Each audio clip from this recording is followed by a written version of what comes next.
ஒரு அழகிய நட்சத்திர குழந்தை இருந்தது. அது வானிலுள்ள மற்ற நட்சத்திரங்களுடன் சேர்ந்து இரவில் பிரகாசிக்கும். ஆனால் அந்த குழந்தைக்கு மற்ற நட்சத்திரங்கள் போல பிரகாசிக்க விருப்பமில்லை. அது பூமியில் சென்று மனிதர்களுடன் விளையாட விரும்பியது. ஒரு நாள் தனது தாய் நட்சத்திரத்திடம் தன் விருப்பத்தை சொன்னது. தாய் நட்சத்திரம், குழந்தாய், பூமிக்குச் சென்றால் நீ ஒளி இழந்து விடுவாய். மனிதர்களின் உலகம் நம் உலகத்தைப் போல அல்ல. அங்கு மழையும் காற்றும் இருக்கும். நீ தாங்க முடியாது என்றது. ஆனால் அந்த குழந்தைக்கு பூமியின் மீதுள்ள ஆசை அதிகமாக இருந்தது. ஒரு நாள் இரவு தனது தாயின் அனுமதியின்றி பூமிக்கு இறங்கிவிட்டது.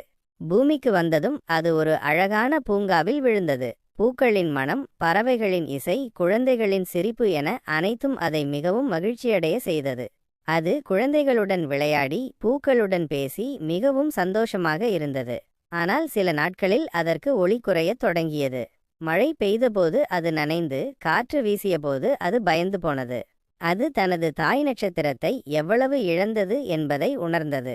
பூமி அழகாக இருந்தாலும் அது தனது இடம் அல்ல என்பதை புரிந்து கொண்டது.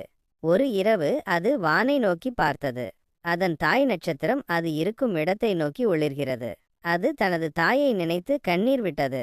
அதன் கண்ணீர் பூமியில் விழுந்தபோது ஒவ்வொரு துளியும் ஒரு அழகான பனித்துளி போல மாறியது. பனித்துளிகள் பூக்களின் மீது விழுந்து அவை பளபளப்பாக மாறின. அந்த நட்சத்திர குழந்தை தனது தாய் நட்சத்திரத்தை நோக்கி பறக்கத் தொடங்கியது.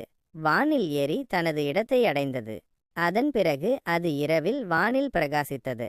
ஆனால் இப்போது அது பூமியை பார்க்கும்போதெல்லாம் ஒரு சிறிய புன்னகை அதன் முகத்தில் இருக்கும். ஏனென்றால் அது பூமியில்தான் மனிதர்களின் அன்பை உணர்ந்தது. கதையின் செய்தி: ஒவ்வொருவருக்கும் தங்கள் சொந்த இடம் இருக்கிறது. நாம் நம் இடத்தை விட்டு வெளியேறினால் நாம் நம்மை இழந்து விடுவோம். ஆனால் நாம் எங்கு இருந்தாலும் நம்மை நேசிப்பவர்கள் எப்போதும் நம்முடன் இருப்பார்கள்.